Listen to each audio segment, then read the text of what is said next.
this thing going. All right, guys, welcome back to another episode of the PNWild Podcast. This is Zach down here in the South End studio.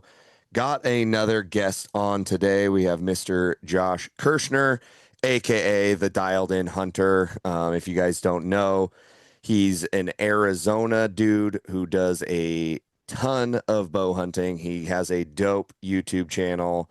He's also a writer. He's got multiple books out. So if you're one of them like learned people who like to read things, go and check out his books because they're freaking actually good. And I don't read books, and I read one. So that should that should I tell you love it. everything you need to know. But yeah, before we kind of jump into it, just make sure that you guys head on over to the PNWild YouTube channel, get subscribed to be a Trailhead Crew member. It is $7.99 a month. Just gets you a bunch of bonus features. You get early access to our hunt films. You get access to live Q&As with us. You get access to exclusive deals, exclusive discounts, exclusive giveaways coming soon, which are going to be awesome. So you're going to want to be over there and get joined up with the Trailhead Crew. You get more access to us, and you get some bonus perks that come your way. And we're really excited about doing that. So without further ado, Josh, I love you, and I'm glad that you're back on the podcast and that we just got to see you down at Hunt Expo. Love you too, buddy. What's going on, man? How are you? How are you? Oh, it's good. It's good. I just took my Christmas decorations down in front of my house. It's almost March. Yeah, Um, nice. just been super busy, man. Yeah. We just wrapped up Coos deer season in January. And then got to go to Hunt Expo, had a great time there. I was so stoked when I was sitting in the Argali booth and I saw you and Jeff standing there. I was like, yes. Yeah, it's So it's rare that Jeff gets down there these days. You know, it's been I think he said it was 4 years or something since he'd been down at that one. Whereas like I've been down there, I was down there last year for a day, and then we had missed like the 2 years previous to that. So I mean, that that's an exclusive like little meet and greet for Jeff to be down there, shaking hands and kissing babies. So yeah, yeah, no, it was great. I love that show. It was just like trade shows in general like that, right? You just kind of Mhm. get to come together, see a bunch of people you haven't seen in like a year, Yeah. Yep. and tell hunting stories and jokes and give each other a hard time, and Yep. so it's good times. Yeah. Yeah, it's exactly it. It's just like that's the one show a year where like everyone's under the same roof. And that's what's so Yeah. beautiful about it. Is like it's easy to get to Salt Lake for almost anyone in the West, and you can go down there for a day and a half, 2 days. Like you can see the whole show, you can do all the stuff, see all the people, and it's just Yep. super, super fun. And we got the one more expo coming up here March 5th, 6th, and 7th in Hillsboro. We're going to be at the Northwest Hunt Expo. We'll have a booth down there. Argali has a booth down there. Mhm. So, for folks up here in the Northwest, if you're looking to jump into some Argali stuff or just looking for, I guess, like a toned down, smaller version of Western Hunt Expo in Salt Lake, come check out the Northwest Hunt Expo in Hillsboro. I think you're going to really enjoy it. Um, but yeah, Josh, go ahead and kind of, I guess, give the folks who maybe haven't heard, I mean, the last episode we did with you was years ago. So I'm sure that there's quite a few people that haven't gone all the way back through the archives to check everything out, but give the folks up here in the Northwest and listening abroad some background on you and kind of what you're about. Yeah, so Josh Kirchner, that's me. Grew up in most of my childhood was spent in Arizona. Hmm. So I moved here when I was 9. And before that point, though, I lived in New York, and my dad would always have these hunting magazines and stuff that would be laying around our apartment in New York. And so I'd always flip through those, just like a totally different world. You know what I mean? Like I never saw anything like that before. And when we actually moved to Arizona when I was 9, that year I went on my first hunting trip with my dad, and that was incredible, man. It was like I had never slept outside before, like never did the camping thing. We had elk come through the camp while we were in the tent that night, which was super, scary for me, as a little kid. Just hearing Yeah. footsteps out there, and you're like, "What the hell is?" Oh yeah. I'm like, oh, I'm gonna die like 100%. And so that's kind of how hunting started in my life, was my dad just bringing me out. And the cool thing about that was my dad never really cared too much about being like successful. He cared more about bringing me in the field with him. Mm, So super grateful for that. But yeah, so hunting for me was like just an annual thing with my dad. Like just did it every year. And then when I got in my mid 20s, I just kind of got a hair up my butt, and I was like, I really want to just dive head first into this and like do it all the time and learn as much as I could and everything like that. So I did, and through doing that, obviously I experienced a massive amount of failure, right? mm, Like just like not knowing what I'm doing. I'm like perusing hunting forums, trying to learn everything I could. So I decided to start a blog to kind of use as an online journal for myself. mm, Just to, reflect back and on things I learned, and, talk about success and failures. So did that, named it Dialed in Hunter, and I didn't know anybody was reading it. And I remember I killed my first bear, and Clay Newcomb reached out to me. He was the owner of Bear Hunting Magazine at the time, mm-hmm. and he was like, "Hey, do you want to write a story about your bear? And I'll pay you X amount of dollars." I was like, I was like, "What? You want to pay me to write about hunting like that?" Like I didn't even never thought about that in my life. Yeah. The only way I've ever known how to make money up until that point was physical labor. I was a roofer for 15 years. I was just working with my hands and swinging a hammer. So I did that article first time I ever got published, and then it just kind of snowballed. I started writing for more publications, both online and print. And then COVID hit, and 95% of our clientele were senior citizens.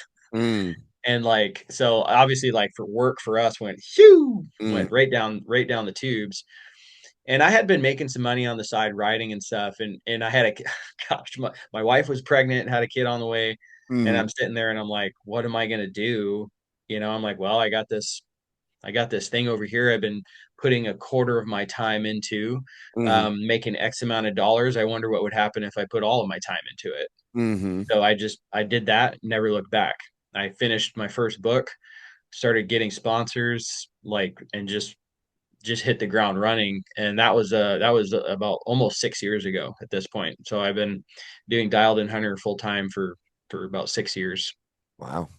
Yeah, that was actually one of the things that I was going to ask you about was like kind of that tipping point, to push you into doing it full time. Because I mean, like like I just took that jump, the last year Mhm. as well to like make that dive and kind of, push the chips all in if you want, and Yep.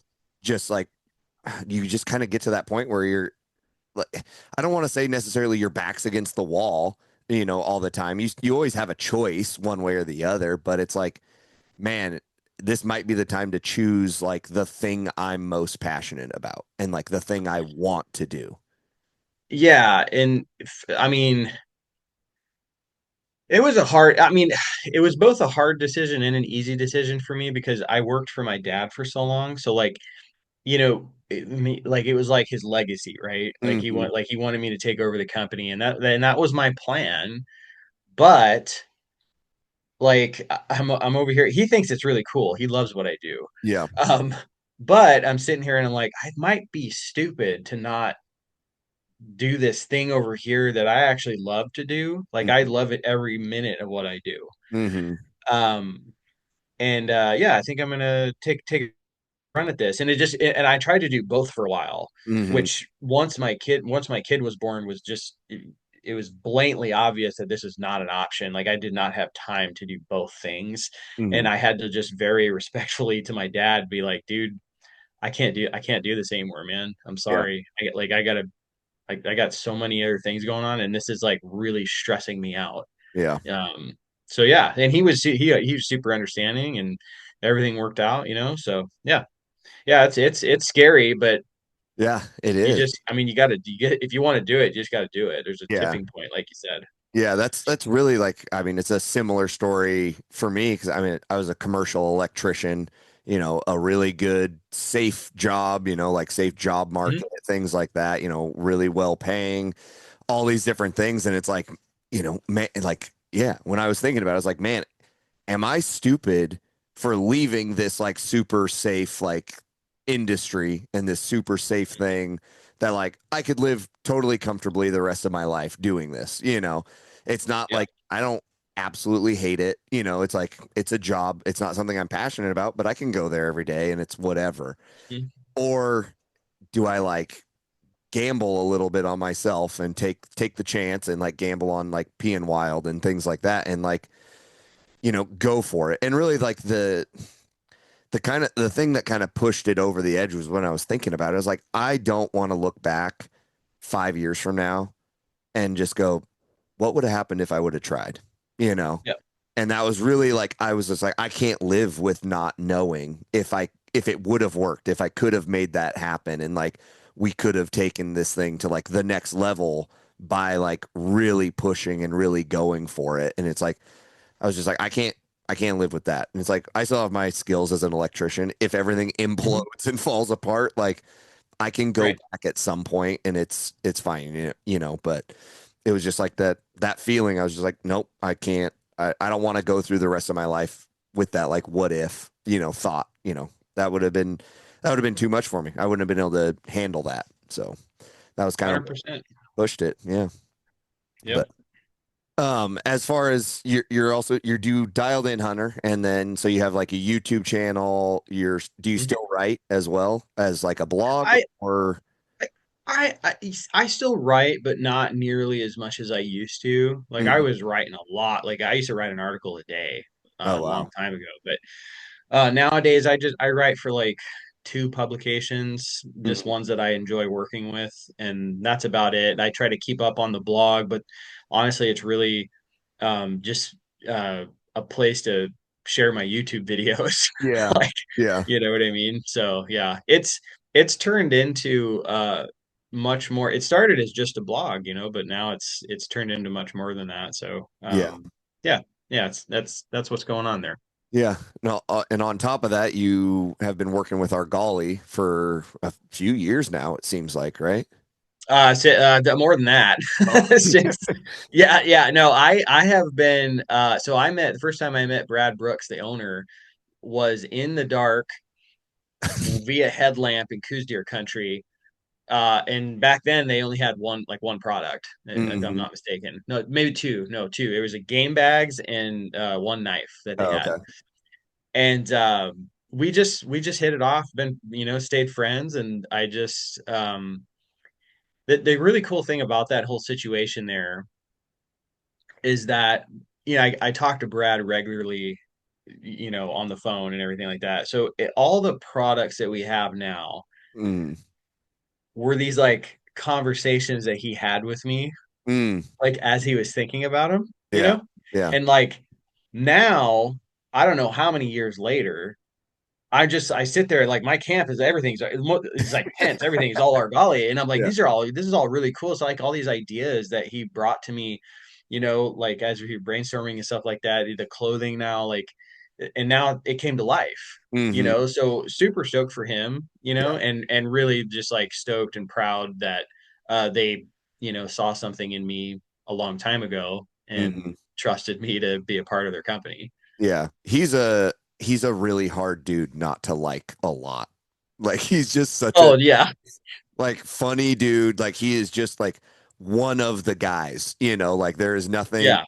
like he has no like arrogance to him. It's just like very No. like humble, down to earth, just a solid dude. Like I mean, we all of us love Brad and like have like really loved being able to like use the Argali shelters like as they've been coming out and like Mhm. doing all the like the sleeping bag like that. I told Brad down at Hunt Expo, I was like, That thing is the warmest, hottest sleeping bag I've ever been in. Like it's Yeah. almost too much. Like, Yeah. like, it is brutally warm if it's not like cold outside. I was just like, I just Yeah. open that thing up because it's so freaking warm. And I mean, I mean, they're trekking poles. Everything is just Yeah. freaking dope. And so like it's cool to see the clothing now as well getting added onto that. And so like I got to like touch and feel the clothing down at Hunt Expo for the first time. And I think I'm gonna have to pick up a pair of those, the lightweight pants. Is that the Vesper?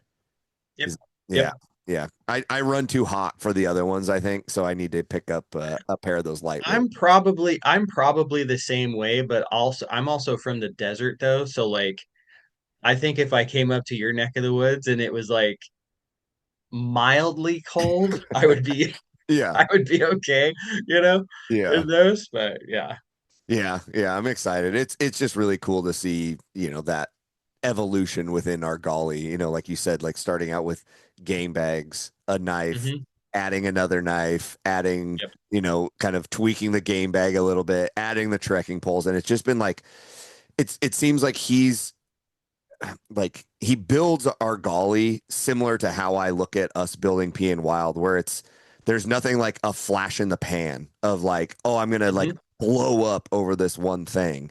It's just like a Hmm. very like mild incline, just slowly like trucking and churning your way up a mountain, like just slow but steady and not trying to like force it. He's not Yeah. forcing anything. It's like he's letting it come to him. It's similar to like how I feel about EXO with like they don't force a new product out every year. They don't force a new backpack. It comes to them and it comes at the right time where I feel like a lot of people are just like, no, we got to get the new thing out, the new thing out, the new thing out. And it's like Yeah. you're just going to oversaturate your market and I think burn a little bit of trust with folks over time when you do it that way. 100%. One of the things that I've always really valued about them, Argali, is that Brad is honestly just he's making gear for himself. Hmm. You know what I mean? So like I get to be a part of that and like test prototypes and everything like that. But all of us are testing a lot of this gear for multiple years Hmm. before it's available on the market. And Brad is not okay. uh, Even a centimeter of someone who is going to release something that he's not confident in is going to work for him. Hmm. You know, so just one of those kind of cool companies. Like same thing with EXO, like the same thing. It's like these companies are like they not only talk the talk about gear, but they're actually the ones that are using it. Yes. They're not testing their products on customers. They're the ones testing their gear, and then once they're comfortable and they believe in it, then they sell it. Yeah. So just kind of cool, and I think it's becoming more rare. The further we go down Yeah. in the years here. Yeah, yeah, it's really cool to see, and I mean, even with you going back to Dialed In Hunter, it's a very similar trajectory. Where like Mhm. started with the blog and like really didn't have like you didn't start it for the reason of this is going to become a job. No. And I think that's we get asked a lot by people like younger creators or people that are just like in it and they're like, well, how do I get a sponsor? And this, like that's Yeah. always kind of like the first step to them. And it's like, Mhm. dude, you have to love it. Like, and if Yep. you love it and you produce stuff, like people will find you. Like that's kind Mhm. of what it is. And I think if you go into it with the mindset of like, well, I'm gonna do this and make money off of it, it's not gonna last very long. And those are gonna be those flash in the pan folks that it's like you're just not gonna build that trust with people over years of them seeing you doing the same thing and taking those steps and moving, churning along rather than just trying to dive right in and be, the biggest hotshot, expert that's out there. And it's like, it's not gonna, that's especially in this industry, that's just not gonna be a sustainable path. It's gonna get everyone No. knows each other, dude. And it's like, I promise Oh you, yeah. like, it's not gonna end up well. Yeah, you be shady to someone, we're all gonna find out. Yeah, Okay. straight up, dude. Like everyone talks to everybody. It Yep, it yep, is it is you're not getting anything past people, because yeah. like everyone's going to have those conversations, whether it's like people on the content creator side, we're going to have negotiations and talks with all these brands and all these companies. And if we get treated super poorly or in like a way that we felt a Hmm. type of way about it, we're going to tell like our other creator buddies, or, vice versa. If we're treated incredible and we have a great relationship with people, we'll be like, dude, like this is a team that you want to work with, Yeah. and it goes the other way. Like on the company side of it, like if you're a shithead to like these companies or you don't deliver on what you told them you Hmm. were going to get them, dude, everyone talks. And like we see it all the time. People move from company to company, like marketing people move around a ton, salespeople move around a ton within the industry. And so if you have a bad relationship with someone, there's a good chance that they're going to wind up at another company that you're going to want to work for. And then it's going to be like, Hmm. maybe not. So for all Yep. you young creators out there, like that is something to definitely think about. Like this is not an industry to burn a bridge in. No, you need to, like you said, you need to really love it. But I think what I want to add there is you need to ask yourself the question, would I be doing this if I wasn't getting compensated? Mm-hmm. And I did it. Same with you guys. You guys Mm-hmm. did it too. You didn't get paid in the beginning. You were doing it because you loved to create. Yeah. You wanted to share your hunts and stuff. And that's where I was. I Mm-hmm. just wanted to share and inspire newer hunters to get out there and get away from the screens, Mm-hmm. and experience like, what I refer to as the real world, Mm-hmm. out and out in the mountains and stuff. So if your sole purpose, there's nothing wrong with having a business plan. That's Yeah. different. Yep. For sure. But the product side of it, like when you're like creating, Mm-hmm. man, you need to be doing that because you really like to do it. Because I promise you, there is going to come a time where you're out in the field and it's gonna feel like a job. Oh yeah. Oh yeah. There's gonna be times when you're out there and you're like, wow, I would really rather maybe be at home with my family right now. Yeah, or just I really wish I could just put the camera away and not have to Yeah, deal with that aspect of it, and I could just go hunt to go hunt. Like yeah. there's But going to be those times. so yeah, so if you don't love it enough Hmm. to see it through, Yep. and push through that, you're not gonna last. Yeah. Like, Exactly. Because it I'm is. sorry, it's just the truth. I've seen it happen a lot. Yeah, and it is like it's a fun added element to like the photography and the videography and being able to like look at those photos back or look at like the videos back. Like that part is fun. It's all the in Hmm. between that is the work. And if you don't like that part of like making sure that you're getting a cool shot and you're taking that extra time, like especially for you who like you did a lot of stuff solo for a long time. I know you've had some camera guys over the last couple of years, but like, and I've done some filming solo as well. Like that is another whole world to get into where it's like, dude, yeah, you back at home are watching that shot on YouTube of me walking away or walking to the camera. What you didn't see was me setting up the camera, walking away from it, walking back to the camera, picking it back up, and then walking. Damn it, it wasn't in focus. Yes, exactly. Or like it's blown out and then you have to like do it again. Yeah. And, it's just like you don't see that aspect of it. And so, like, especially if you're not with a buddy or something that's going to like get a shot for you and you're going to have to do all Hmm. that, dude, it is so much work and it does take a lot of time away from oh, time I could be spent glassing or time I could be Hmm. like going from A to B. Like now you're going from like A to A.5 and back three Yeah. times to then get to point B. Yeah. Well, and then, it doesn't help that the best lighting to photograph and Yeah. video is the best time to be glassing, Yep. you Golden know? hour, man. Yeah. Yeah. Yep. Yep.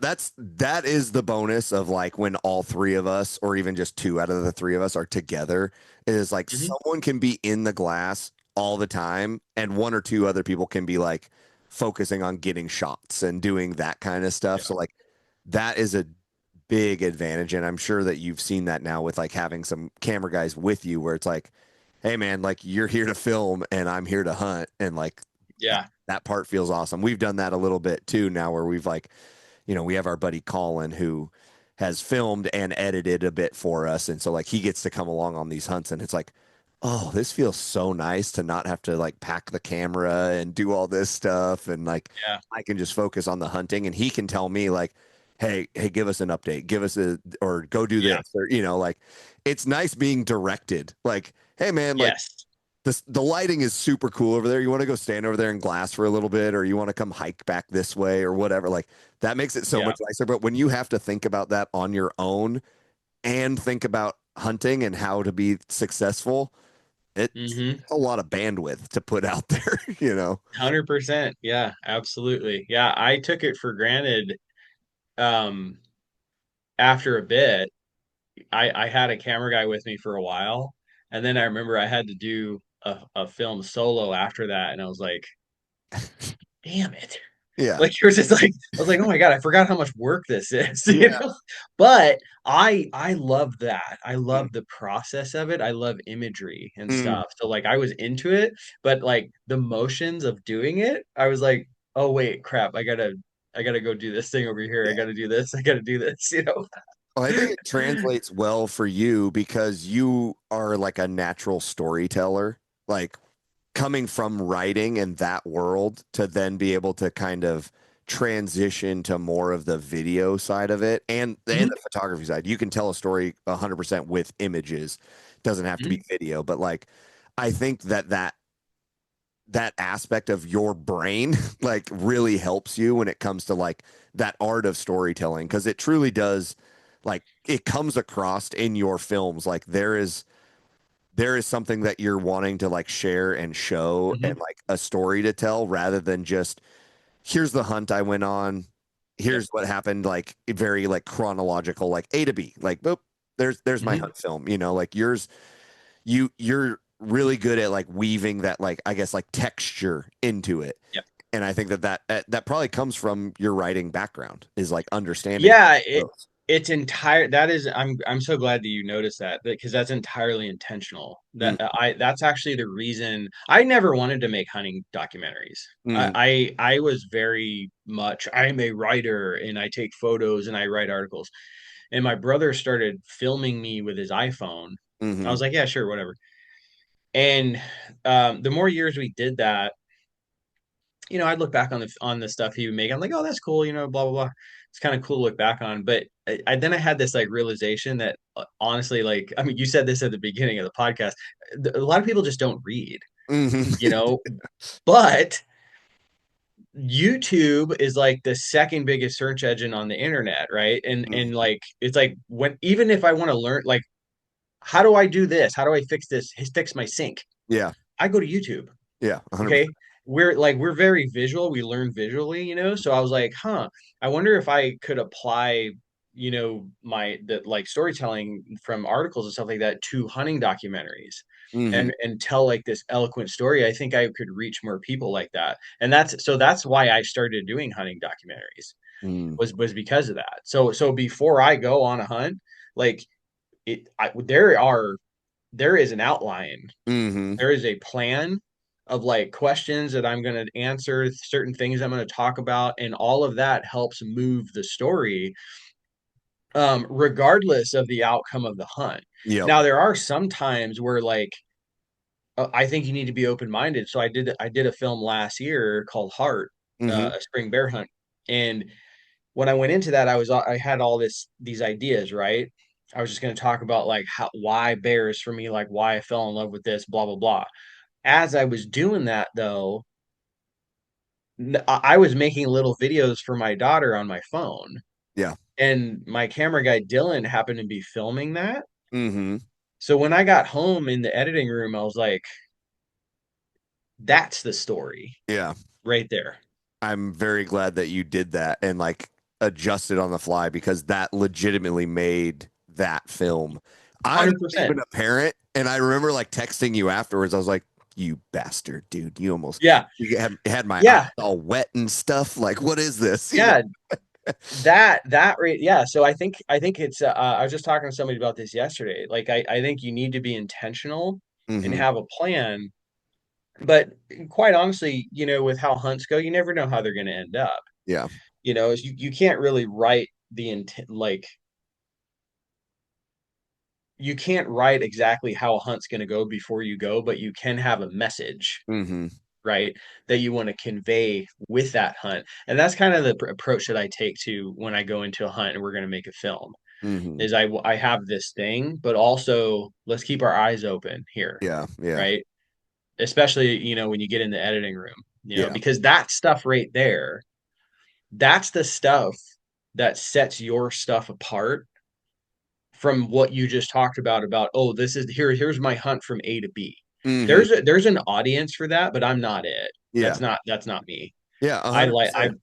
yeah, Yeah. yeah. And we try and do, we like to kind of have a healthy mix of both of those. You know, we'll kind Mhm. of, as the year kind of maps itself out with draws and things like that, we can start to really be like, this hunt here is going to be like a main focus. So this is one that we need to have mapped out a little bit, you know, and this one is going to be main focus. So we're going to map that one out. These other ones, we'll just kind of see where that hunt takes us, you know, and see what comes from it and just go in with like less structure, but still like a, you know, let's document what happens here. And we've had success with both, you know, both styles. Cause like you said, there is an audience for people who Mhm. just want that like very straightforward. This was the hunt because they're like, I want to feel like I'm there with you. You know, like Yeah, I want to feel like I'm just like along for the ride, just like I am the camera guy just following along for this hunt. There's a yeah. ton of people that want that, and I think that that's totally cool. And then there's the folks who you, Jeff, you know, like all these guys that are like, I want something a little more cinematic. I want something that's like maybe has some like thought provoking stuff to it. Maybe it challenges some people to think differently or whatever. Like we did that film Trophy a few years ago when we went way the hell back into the backcountry. That's when we were testing that Argali shelter and Yeah. the, the center pole failed. And I mean, it was just Yeah, yeah, yeah. a true adventure. And like we went into that one like with it like fairly mapped out as like we want to do like a real adventure style film and like document like the beauty of the backcountry. And I mean, we were 30 miles from the truck at one point, you know, and we wanted to Mhm. like do that. But then it morphed when we didn't see the deer that we wanted. We had the like shelter issues, and then it was like, okay, now it's about like kind of overcoming these obstacles and sticking it out. And then Jeff kills that buck that's just a legal deer. Like it's not anything special, but like it was one of the bucks that we were like the most proud of. And that's when like Mhm. the like, okay, like this, like the whole picture of this, that's the trophy.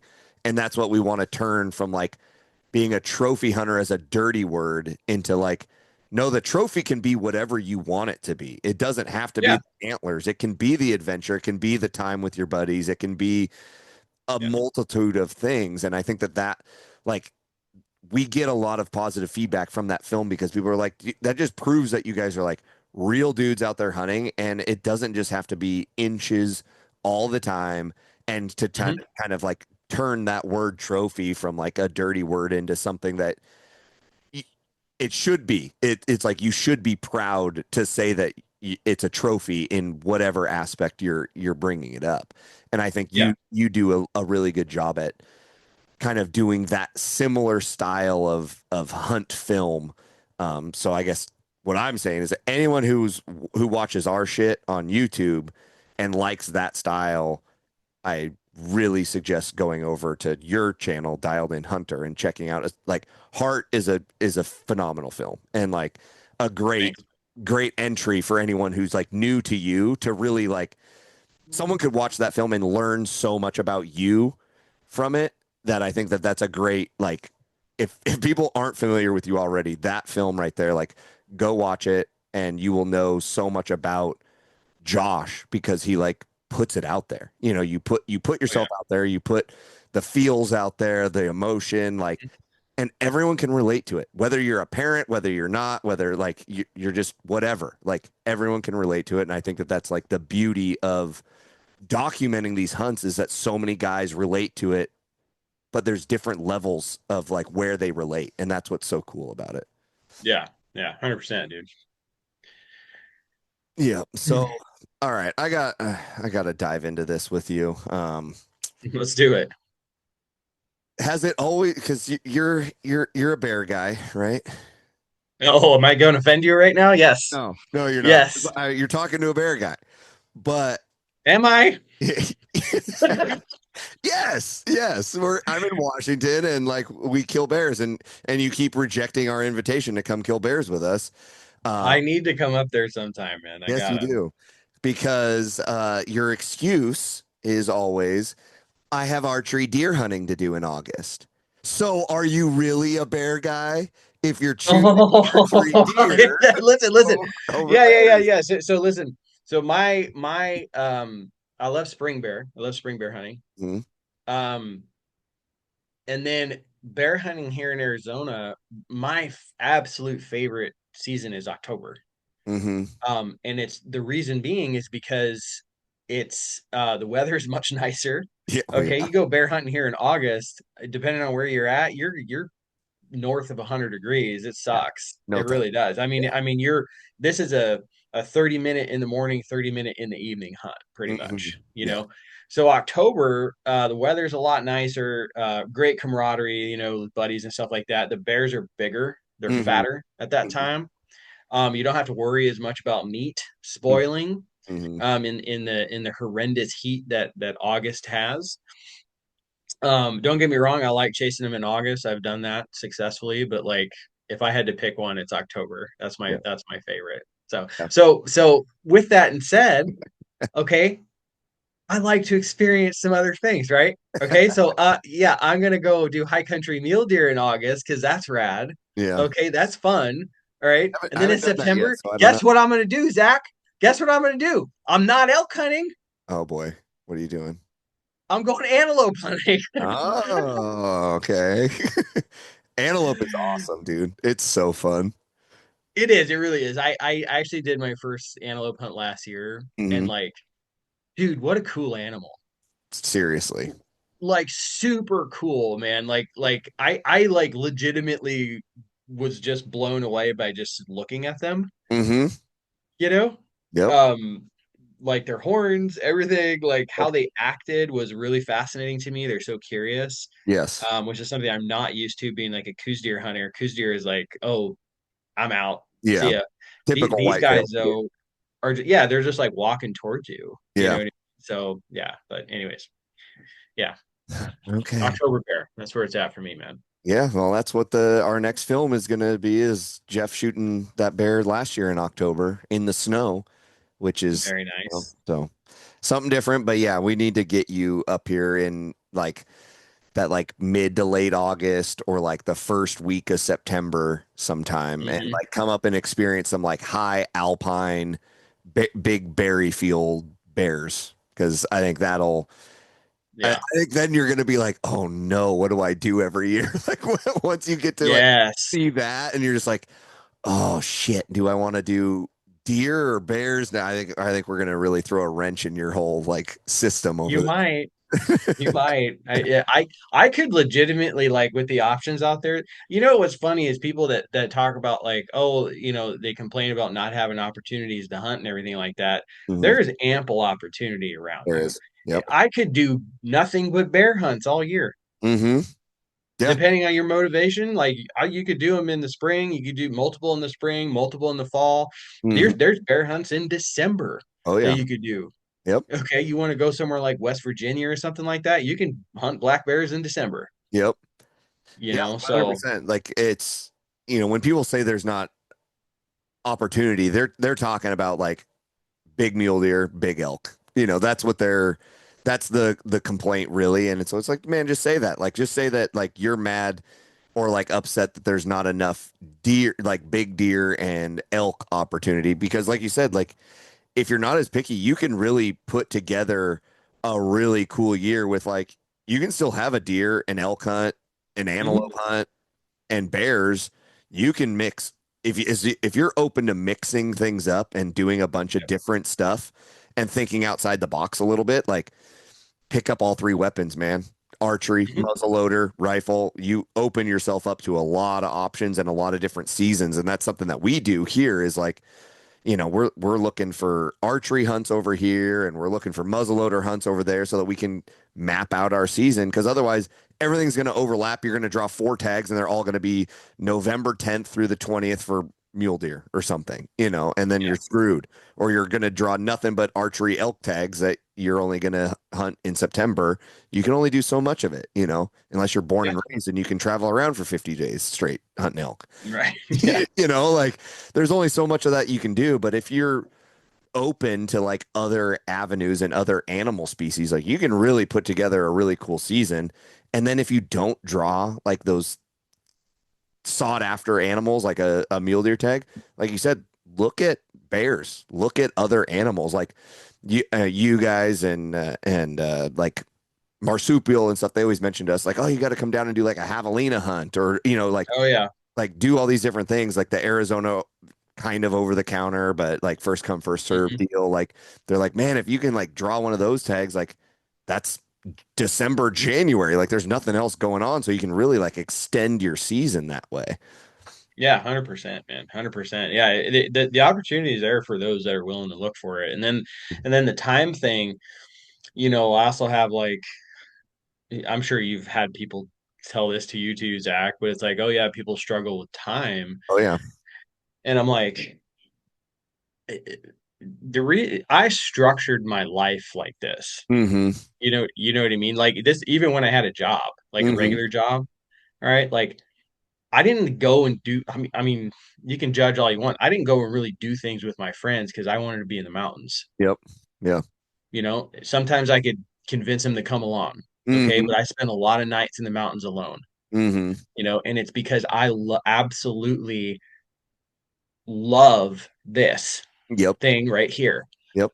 Extra money that I have, I'm not going and buying new clothes and Yep. stuff. 100%. All right. I'm not going out to eat every single night. Yep. You know what I mean? All this stuff, I'm using my like extra funds, everything to like pour into the thing that makes me tick. Yep. I'm the You know what I exact mean? same And way. sometimes that meant getting off work, okay, at 6 p.m., Mm-hmm. getting home, leaving my house at like 9 p.m., getting to a trailhead at 2, 3 in the morning, sleeping for 2 hours, and then going hunting all the next day and driving home the next day. Yeah. Yep. You know what I mean? So like you can do it if you Yep. want. Yep. It's just if you want to.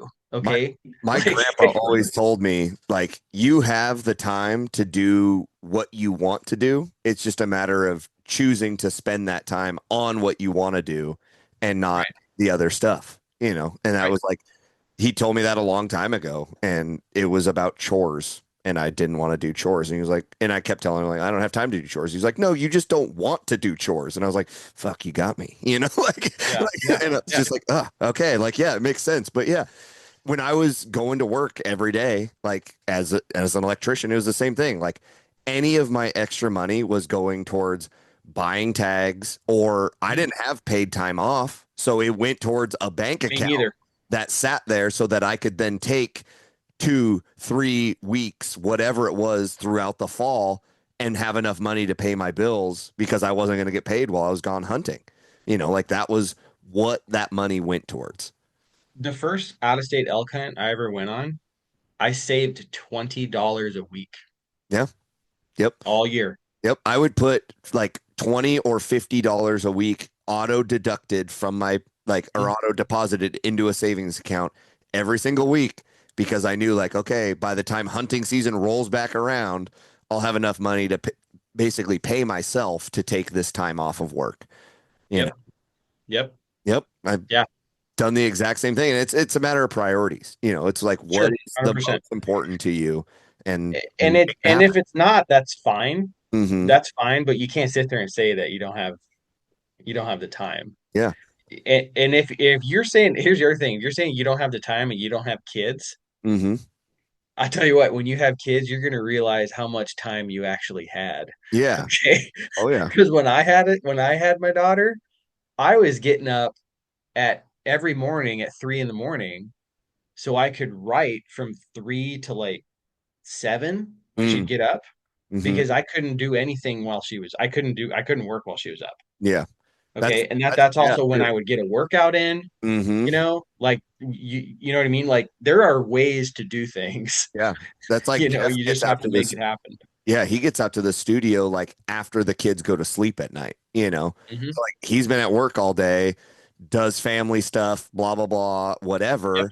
Once the kids go down for to sleep at night, he's in the studio, 8 p.m., 9 p.m. until 10, 11, 12. When we're Mhm. trying to like get a film done and get it out there, and then goes back to work the next day, and then on Yeah. weekends, especially now, like his kids are all getting into sports age and like all these different, he is running around all over the place. And people come up to him, him and Bob both at the expos when we're there all the time, like, man, how do you guys get out and go hunting so much? Like you guys have jobs and families and this and that. And they're just like, dude, it's because it's important to us. Like, so Hmm. we dedicate the time at home. When we're there, we're very present with the family so that Yep. we're able to like go do this other stuff. And and it helps now that they're also getting to the age where like they can go to camp, like they can set up their trailer and like have a big like family camp. Yeah. So like during modern deer season, that's kind of turned into like the big family hunt. And same with like youth spring turkey, like they get to go and do that as a family. But I mean, before that, when all the kids were little, it was about managing and juggling that time. And like, if it's important to you, like you said, yeah, you're probably gonna have to sacrifice a couple hours of sleep in order to get Yep. this done. But if it's what you really love and what you really want, you're gonna do that, and you're gonna sacrifice not going out with your buddies or not going to dinner or whatever it is. You're not gonna buy the new fancy thing every time it comes out because that money is what you need to make it work so that you can then go hunting in the fall. So Right. Exactly. Yeah. I didn't have an $80,000 truck. yeah, You know what I mean? yeah, Like, I never have. Like, I mean, I still don't have an eighty yeah, thousand I dollar don't truck. even want I don't even want that. Like that's not even like a thing where I'm like, oh, like I need the biggest, best, like coolest truck or the Hmm. this or that. It's like, man, no, I need something that's gonna get me to and from where I want to go and like be a reliable vehicle that has enough space for all my shit and like I can sleep in the back seat or I can sleep in the bed of it, like, whatever. Like you just have to kind of sacrifice a little bit here and there and to make things work for what you truly want. And Yep. if going hunting isn't your number one priority, no one's going to fault you for it. Like if that's Yeah. not your thing, like fine. But also if it is truly your number one, you can always find time for what is most important to you. Just like you find time for your family, you're not neglecting Yep. them because you like football, or whatever. Right. Yeah. Like you're always going to find time for what's most important. And I think that that's kind of the key that people need to think about when they do come up and they're like, man, how do you guys have the time to go do all this stuff? It's like it's that freaking important. You just make the time. You make it. Yep. Yep.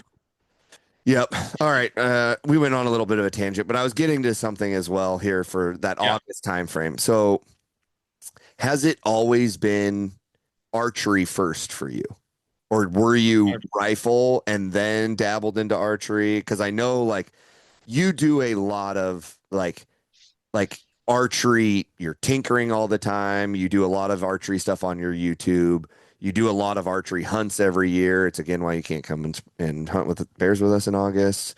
Um, Oh, listen, when I come hunt bears with you in August, guess what I'm bringing with me? oh God, you're gonna bring a bow. Yeah, I'm gonna be that guy. You're gonna have to watch me go run over there and try to do the thing. And Jesus. yeah, I mean, honestly, we do have some spots where I think that could be very, very doable. So yeah, it's cool. it's not, Um, but yeah. yeah, so when I first started out, Hmm.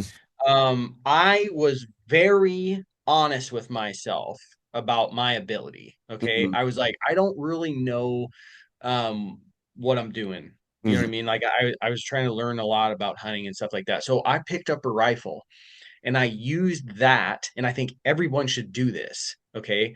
If you want to be a bow hunter, that's fine. Okay, there's nothing wrong with that.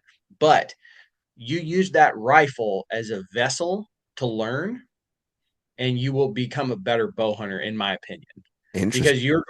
you're going to attain all these experiences much easier. And what I'm talking about is things like knowing what it's like to be behind the gun and put the crosshairs on an animal and you got piss running down your leg. Okay. Yeah. And to pull the trigger, Yep. picking a spot. Mm-hmm. Okay. Everything is very translatable to bow hunting. Mm-hmm. You're just further away. And then the process of actually taking care of the animal. Mm-hmm. This past January, a good friend of mine, uh, he came from Missouri with his buddy over here coos deer hunting. The kid's like 20 or something. Okay, Mm-hmm. he shot a coos deer with his bow, and his buddy who's older than him, he goes, "Yeah, you're gonna take care of it because I don't know what to do." Like he didn't know how to he didn't Yeah. know like how to cut it up. Oh yeah. So like you gain a lot of these experiences. The rifle's a great way to learn to like take yourself through that, right? Mm-hmm. How you preserve meat in the backcountry. You're gonna be able to learn this stuff easier. It's lower hanging fruit with a rifle. So that's what I did. But then when I was like, you know what, I've been regularly consistent with a rifle. I feel like like every single year, boom, boom, boom. Mm-hmm. I started picking up a bow more consistently. And particularly, obviously, like if you have archery specific seasons, take advantage of those, get out there, Yeah. but there's a lot of hunts that I'll do, like coming up here in October, um, even in the springtime a little bit, like our bear seasons here are general. Okay. Okay. So I can use whatever I want. Yeah. Any So legal I one. will use, Yep. yeah, so I will use a bow. And now in the beginning, I would never do that. I'd be like, what, are you crazy? Oh yeah, let's make this even harder, Yeah. but That's still now, where I'm at. you get to a point in your you get to a point in your knowledge where like, there's some spot stack I can take a rifle. I'll be like, for instance, just last October, Mm-hmm. I hunted for about 4 minutes. Okay. Okay. Now I was after a very specific bear Yep. I remember that this. I scouted the week before that. So I Mm-hmm. knew exactly where he was going to be. Mm-hmm. Okay. When I scouted them, I walked out to this canyon. I saw 4 bears in about a minute without glassing. Wow. And I sat there and I really picked him over. I'm like, okay, that one right there, he's got a split in his right ear. I'm Mm-hmm. going to be able to recognize that bear. When I showed up the next week, I walked out to the canyon. I sat down for about 3 minutes and spotted him. Wow. Went over, got set up, and shot him. Mm-hmm. Okay. If that was a bow, that would be a little bit different process, Yeah, for sure. right? So picking up a bow, it's going to make your hunt a little longer, Mm-hmm. right? And you need to be okay with that. Like what's the old saying? The old saying is like where the rifle hunt ends, the bow hunting begins. Mm-hmm. Um, so the more years that have gone by, I have really like trimmed down the rifle hunts that I do, and it's just a personal thing. I love shooting a bow. I love carrying a bow. I love talk just like you were talking about gear. I love like tuning and just everything that goes into bow hunting, the process of bow hunting, that feeling that you have when you release an arrow, you hear the arrow hit the animal, the feeling of walking up on that, like that is so addictive to me. Mm-hmm. Um, and it's not for everybody. Yeah. Some people are more about quantity. Yeah. Okay. But me, I get these like ideas in my head. I'm like, oh, I really want. I love the idea of killing a deer here with a bow, Mm. and it almost becomes like I'm more chasing a certain experience than I am, anything else, and the bow has been a big part of that for me. Yeah, I would say Jeff is more like not necessarily with the weapon side of it, but he gets like this is the place that I want to kill something, or this is Mhm. like what I'm looking for, not necessarily like how it, because I mean he's even said he was like, I really want to kill something in this area with a rifle at 500 yards. Like he likes that aspect of it, of Mhm. like the marksmanship side of it, Sure. And I would say that bow hunting, from what I gather, is a little bit more. It's a weird word to use in that sense because you're literally killing something, but it's a little more romantic because it Oh is yeah. so much more intimate. Like you're just like up close. Like you have, I mean that like video of Lee from Seek One where he shoots that giant whitetail buck spot and stock where he Mhm. sat on it forever and he's just like you have so much time with an Yep. animal. Same thing, I'm sure, with the like high country archery mule deer stuff where like you're gonna do Mhm. this big giant stock. you're going to get within range or close to range, and then you just have to sit with them and be Yep. patient and wait. And I think that there is something extremely cool and like really intriguing about that. Like I haven't done that high country mule deer yet, but it's really high on like the bucket list of like I want to experience it. And Mm-hmm. it kind of goes hand in hand with like elk, like everyone says, like elk are made to be bow hunted. Like, Hmm. that's just what they're made for in September. Like, and Yep.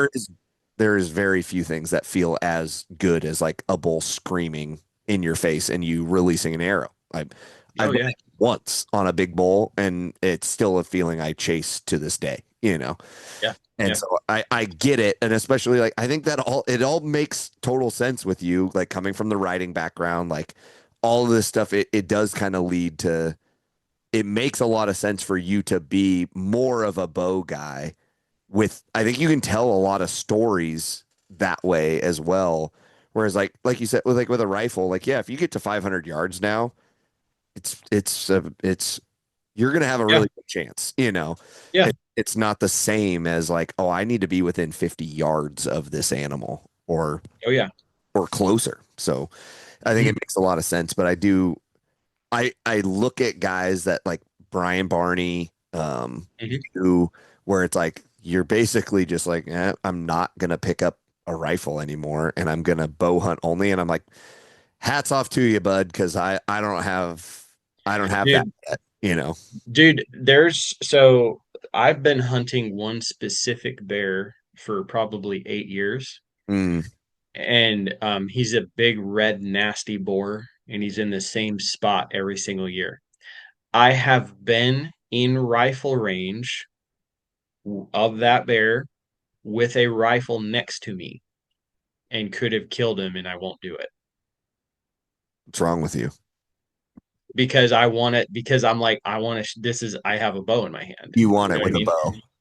Yeah, for that specific scenario, and kind of the whole thing is it's more of a personal thing for me, Zach. Hmm. Like I saw that bear. The first time I ever saw that bear was the first time I ever solo backpack hunted, right? And That's I had a cool. bow, Hmm. and I was bear hunting, and I was scared.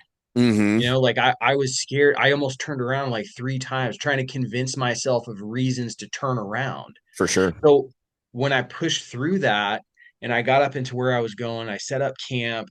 I sat down and I found 3 bears that night, and I had a bow in my hand. Like that really turned into like this catalyst for me of solo backpack hunting. Hmm. And it let me know because the next day, and I saw him again the next day, but to be completely honest, I didn't have the confidence to make that calculated of a stock. I wasn't there Hmm. mentally.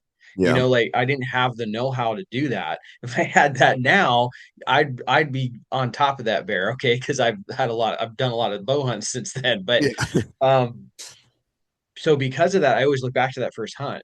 I'm Mm, like, I feel wrong shooting this bear with a rifle. mm, This is where this started for me, yeah. Yeah, I get that, you man. know? Yeah, I Yeah. think, we started PNWild with archery stuff. Like I remember. the Yeah. first film we did was he drew a bull tag here and it was an archery elk hunt. All three of us killed elk with a bow. Like Bob shot a cow, I shot a spike, and then Jeff filled his big bull tag. And then I had that same tag the next year. So then our second film was another archery elk hunt where I killed a good bull. And then it was like after that, like Jeff killed a really good Washington high country buck with a bow as well, Yep. like very early on. And then it was like we moved away from archery stuff and got so much more into rifles and Hmm. and like trying And to that's fine. yeah, and it's just like, but now it's like kind of leading us back to archery, for some stuff. We're still like very well rounded, and I would say like Sure. we all still would choose a rifle over a bow. But I know for a fact Bob is getting very close to being like, I really want to have at least one or two archery tags in my pocket every year now. Like that's Yeah. like shooting bows and stuff like that. And like just doing that stuff again is like it's like a nice refresh and like a reminder of like, dude, I used to do this all the time. I used to It's take fun. it is like you can do it in the backyard. You can do it like you can take a target and go drive out somewhere and you only need 40 yards. You only need 20 yards, and you can go Yeah. practice. Like you don't need a bunch of space. What I tell people too is like you can shoot those same 6 arrows over and over and over and over and over and over and over again. Mm-hmm. You can only shoot that bullet one time. and, That's right. and at the price of ammo these days, that's $3 every time you pull the freaking trigger. Yep. And so it's like with a bow, like yeah, you go out and buy 6 or a dozen arrows, and like you're gonna be good to just like shoot a lot, Mm-hmm. and just like you can get a lot of reps in. And I think that's why so many archery guys like shoot every day, because there's like it takes me 5 minutes to walk out the back door. Even if I'm Right. only shooting 20 yards in my backyard, I can put 6 arrows down, and my Mm-hmm. form and like all those things, like you just like stay in it. And I think that that's Oh, yeah. one of the cool aspects of archery, is that it is like it can become part of your daily routine where like shooting a rifle really can't. Yeah, unless you live on, a big plot of land and you Yeah, have a rifle for sure. range there, like that's one situation, right? But like a Yeah. bow, yeah, you could walk outside, shoot the bow, and like, what I really like about that is it just makes it gives you the opportunity to make it automatic, right? To Hmm. when you're in your backyard and you're working on like technique and form and this all this stuff, these fundamentals that make you accurate, Hmm. when that becomes second nature and you do experience crawling through the sage and you see antler tips sticking up above the sage and the Hmm. buck stands up, you're going to know what to do. Yeah. Okay. Like, Yeah. you might not think about it. You might black out, honestly, For like sure. mentally, Yeah. but your body, because you've done this thing so many times in your yard, Hmm. it's muscle memory at that point.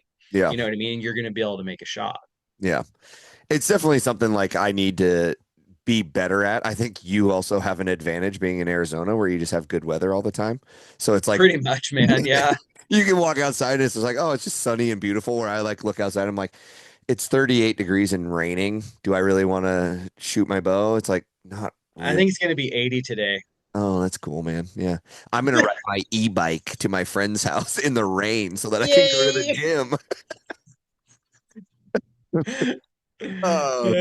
Uh, So is that bear that you have, like that's like your kind of your target art, is that like a do you have like a timeline of footage of that bear and you going after that bear? Is that going to be like an archery bear film for you coming out? Do you have plans for an um, archery bear film? Because I think that would be very sick, because I don't think I've seen one from you. uh, so I have a few out there. I killed the last one I did was a spring hunt in Arizona back when we could actually, so we used to have a draw hunt Mm, here. Happened during the best time of year for bow hunting. Like you could hunt them in June and July when the Achilles heel of the black bear is water. And so you can sit mm. water with your bow. So I shot this awesome boar um a couple years back. The film's called Origins. Oh, okay. I didn't get the shot on film though because I honestly, like, we just talked about muscle memory. Mhm. Okay. I like I was getting ready to leave Yeah. and I hear, like, I even like made a lot of noise. Like I was like it was like gray light, okay? Mm, Had like literally like 5 minutes left of light sitting above this spring and I'm like, oh, I'm gonna think about getting out of here. So I was just kind of like gathering my stuff. mm. I kicked this rock accidentally, it rolls down the hill. And then I noticed something out of the corner of my eye. I look behind me and I just see this big black blob moving through the bottom of the drainage. Hmm. And I was like, ooh, oh, he's at like he at that point he was at like 40 yards. Oh, wow. Well, I just like turn around, like didn't even dude, I had a camera on my bow ready. I just like turn around, grab the bow off the tree, shank Yeah. 30 yards, quartering away, bear went 20 yards and fell over. And then I looked at my bow and I was like, damn it. I forgot to hit record on the camera. We have literally all been there. Some of Well, us are that's still learning how to hit record on on a camera.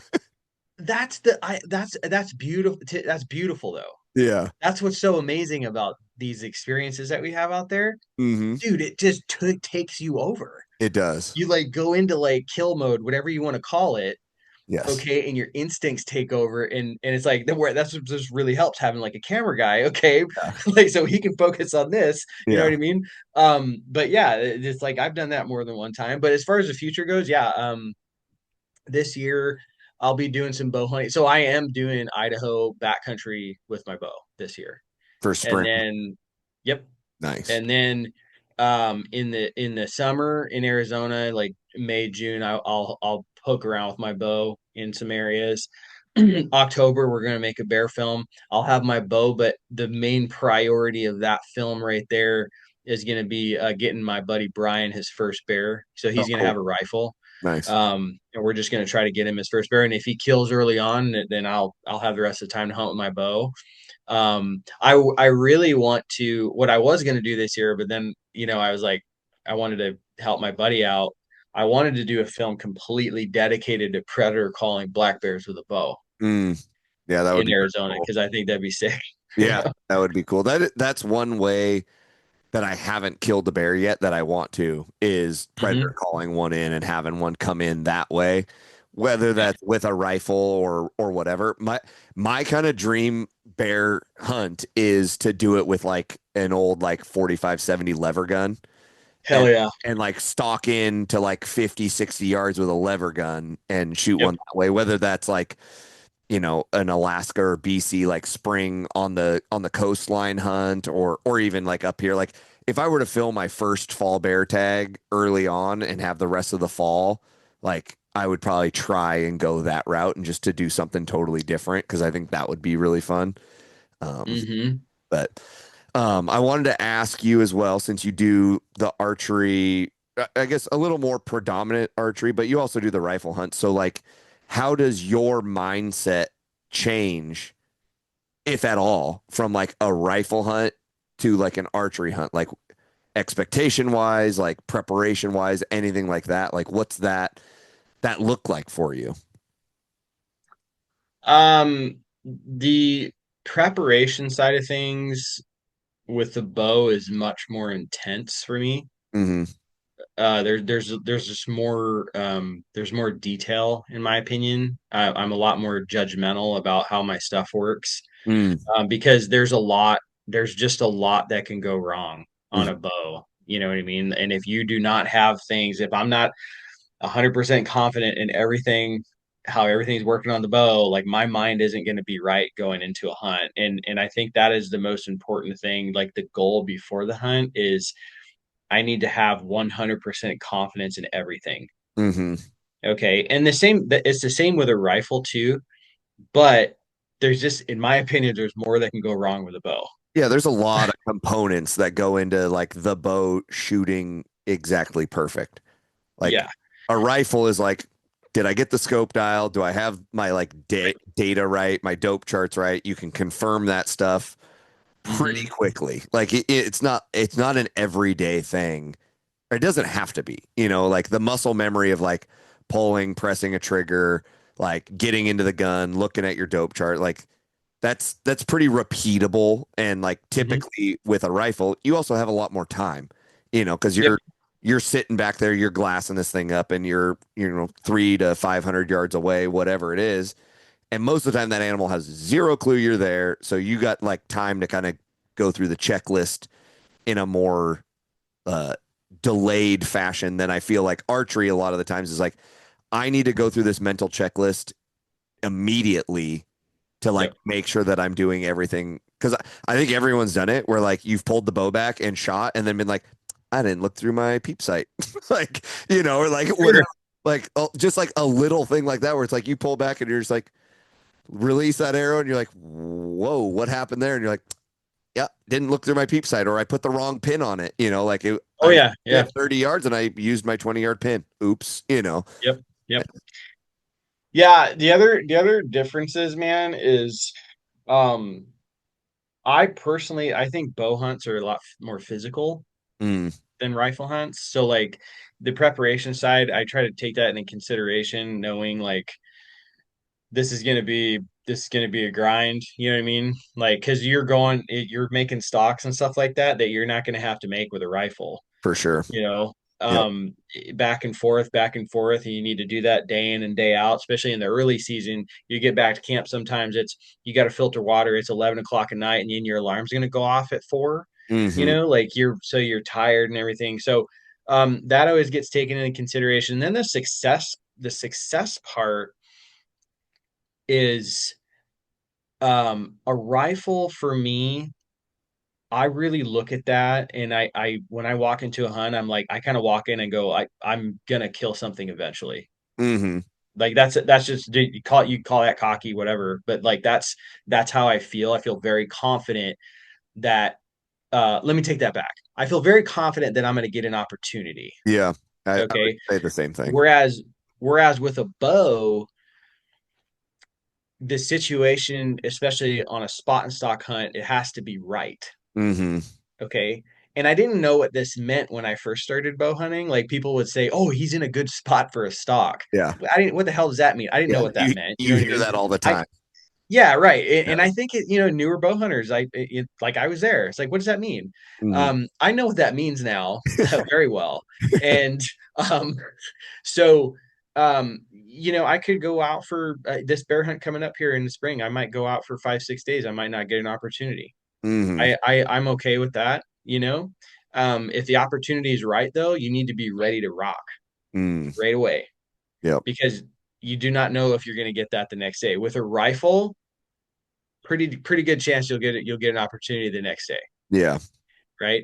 But based on where the bear is or whatever animal, you don't know if he's going to be in that spot at that time of day with that wind, with Mm-hmm. the amount of time that you have left before the sun goes down.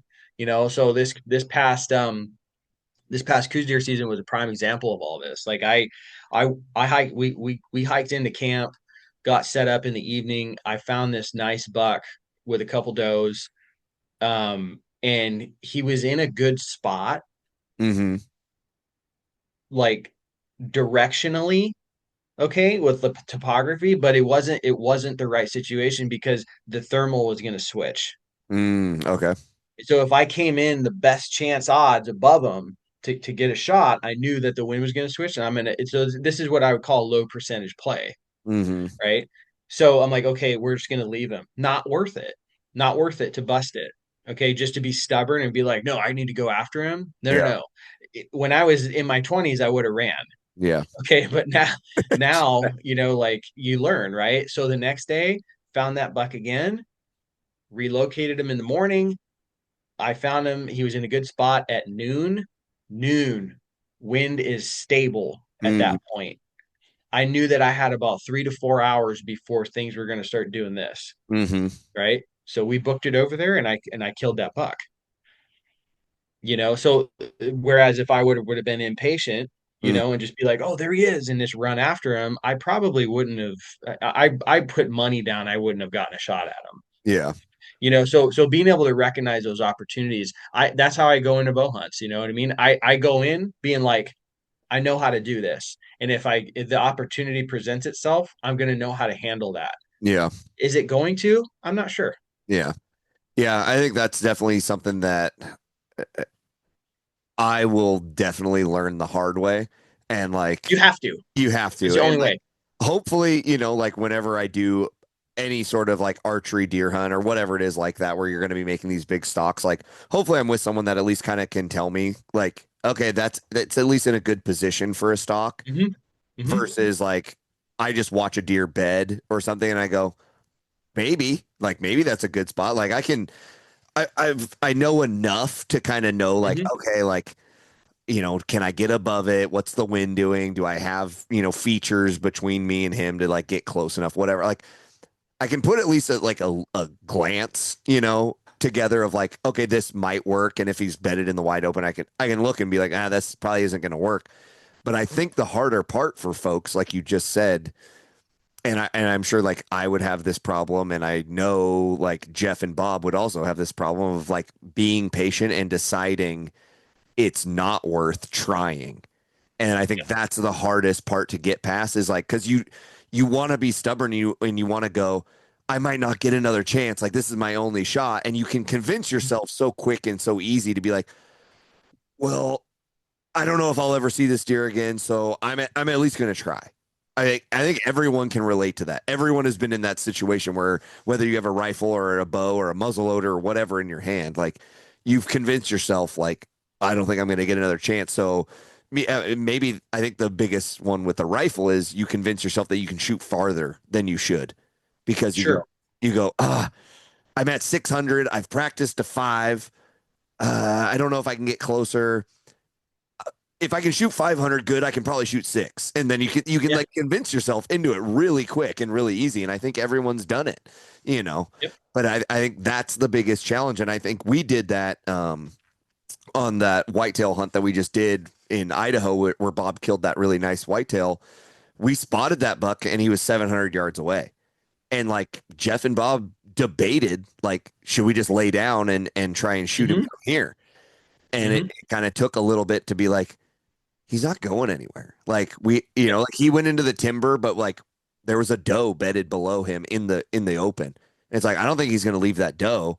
We can work around and put ourselves in a better situation so that like when he does come out, like bet on yourself, like kind of in that sense of like bet Yes. on like I know enough about like animal behavior in this Right. scenario that I'm going to put I think I have a better chance at moving in, getting closer, and him coming back out versus I have a better chance to take a long shot that I could maybe make, but also Hmm.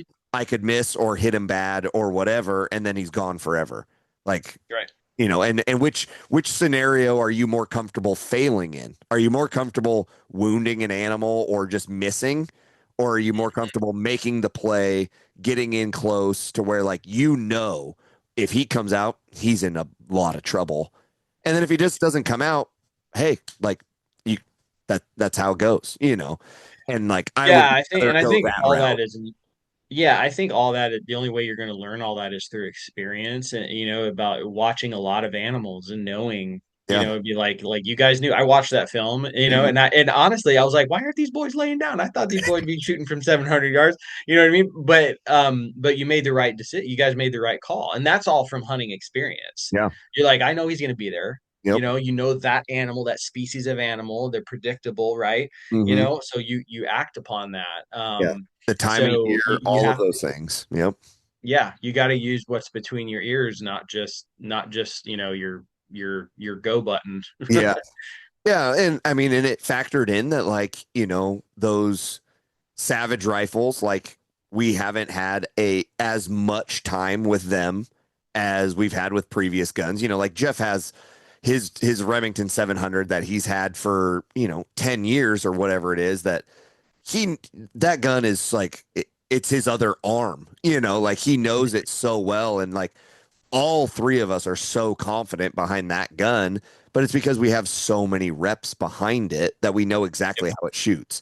Whereas like, you get a new rifle and it's like I've practiced with it. Like I've shot and like I've shot out to range and this and that, but it's like, unless you're Brady Miller who can go to a range in Vegas in the desert and shoot to 1,000 yards all the time, it's like it's hard to know and feel super super confident with a rifle that you've shot at 500 yards 20 times Mhm. versus something that you've done over and over and over again. And I'm sure that factored in where it was like, dude, like I just and we're all gonna feel better when he comes out at 350, like you can point Yeah. and shoot basically at that point, and we are really really comfortable. And it worked. It was the right call. It was the right play. The next day, we tried the same thing and the deer didn't show up, and Yep.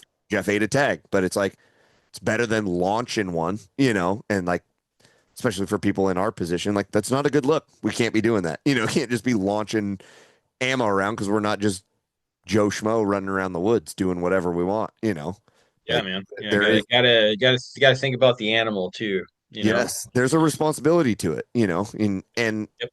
the responsibility of the animal, the responsibility of, we go to these expos and we have kids coming up to us, Hmm. they watch our stuff on YouTube or whatever. And it's like, you got to set a good example as well for that, the people who are watching you and who are trusting you to like be a steward at this point, and like do things the right way and show that kind of like that generation of like, hey, like we can be better than just launching bullets around, because like we did it when we were younger for sure. We were taking shots that Yeah. we shouldn't have done and stuff like that. I think Hmm. everyone goes through that, but Yep. it's that maturation process of, whether it is, not taking a 70-yard archery shot or whatever, like they Hmm. all play hand in hand. Yep. Yep. 100%. Yeah. All right. Well, I'm almost out of questions for you. I do. Are you writing another book? That was my last like little bit. Not right now. No, no. I have some ideas I might, but I'm really just mostly focused on video stuff and telling stories that way. Yeah. Yeah. Because we did a poll on, I did like a survey monkey and like posted it Hmm. online. And because we're going to do kind of our big thing is we're going to put together a seminar, like an in-person seminar, and do some stuff here locally. And so we were gathering some info, and it was funny because it was like, we've been like, okay, what could we talk about? Like, what do we feel confident like giving people like real advice on? And it was kind of the intro to backcountry hunting or an Hmm. intro to like bear hunting, especially, specifically up here. And one of those questions was like, what was like one of the big challenges or something like that, and it was a lack of information for new people, and that's when it like triggered like your books of like becoming a bow hunter and Hmm. intro to backcountry hunting, Yeah. is like Yep. those two things are like, and I did when I was early on and I still could read. I read like I read like the Cameron Haynes first book, his Sure. Sure. hunting backcountry bow hunting book, and I read like a blacktail book that was kind of like the one that everyone talked about and stuff like that. I read those books because it's such a good learning experience for folks because it is an easy way to get like entry level to expert level knowledge, you know, Hmm. in one kind of condensed form. And so that's why I kind of wanted to chat with you about it. It was like the intro to backcountry hunting. I think that book for anyone looking into that, because that was like our first or second most like requested seminar was like an intro to backcountry hunting. And then, Hmm. like that and bear hunting were neck and neck. So it's like Hmm. those we can both do. But like if guys listening to this are interested in backcountry hunting, like I think picking up your book is a great step, and I assume it's still on Amazon. Yeah. If you go on Amazon, you search for becoming a backpack hunter, Hmm. you'll find that. And then my other book is called Becoming a Bow Hunter. So it's a pretty similar title, but both of them are the same approach to those topics. It is, they take you from, you don't even know if you want to backpack hunt or bow hunt, all the way to you're packing an animal out Mm, back to the truck. Like everything in between, everything that goes into it, and I'm pretty like transparent about like I am not some elite expert bow hunter or backpack hunter. I just do it a lot and yeah, I love it. And I like to inspire younger people or newer people to get out there and try it. And I think these are great blueprints to get you going down the road. yeah, yeah. I think so too, and I think there is. I think since COVID, there has been an influx of adult onset hunters that don't 100%. that don't have like the mentorship within their family structure. They might have a buddy who does it or this or that, but we get it all the time where it's like, hey, like I'm an adult onset hunter with no mentor. What Hmm. the fuck do I do? Like, where do I start? Yeah, And yeah. I think like if you're a guy who uh has the time to sit down and do some like reading or whatever, like I think those books, both of those books are a great option. I think podcasts are another phenomenal option. I always tell people that Yep. like, dude, go you can scour the podcast world and find information about almost anything you're looking for. It's becoming the audio version of YouTube at this point, where it's like, Yeah. like you can watch stuff on YouTube, or you can just listen to it audibly via a podcast or an audiobook or whatever. But I think that like your channel, your books, like you do a very good job at actively trying to help people with like even like your YouTube shorts that you do, like where it's like, hey, 5 backpacking tips or whatever it is, like just like little things that, when you're saying them out loud, they're like, well, duh, but it's like, hey man, like we all made those mistakes and we all like have been there where it's Yeah. like you forget to like put a toothbrush, Jeff, in your pack, and like, just like constant like little things like that, or like, how to load a pack properly. Like, how do you like to load your backpack differently than I do, but that doesn't necessarily Hmm. mean that they're wrong either way. It's just Right. a matter of Yep. like, hey, this is what I do. Whether you like it or not, you can either copy what I'm doing or you can go, I don't like that. I'm going to switch this up. And I think that's like, that is one of the beautiful things about like PNWild with like the 3 of us, because we're all different, and we all like to do things differently. We all like to wear different boots and do different stuff. So it's like people can relate to that because they can go, oh, I don't like how Zach does that, but I definitely like how Bob does it. Like Yeah. no one's ever said that before. It's always the reverse, but but yeah, I think like there are getting to be more tools out there for like that entry level person, probably more than there really ever has been, just because of Hmm. YouTube and podcasts and books and blogs and all that stuff. So I mean, people are always they say that there's nothing out there, but there really is. If you're looking for it, I promise you can find it, and there's a lot of different varieties of ways that you can intake that information, whatever works for you, whether you're a reader or a listener or a watcher. You can Hmm. find something for all of what you're looking for, because I mean there's just a never ending supply of information out there. Yep. I agree. Cool. Well, I appreciate you doing this, man.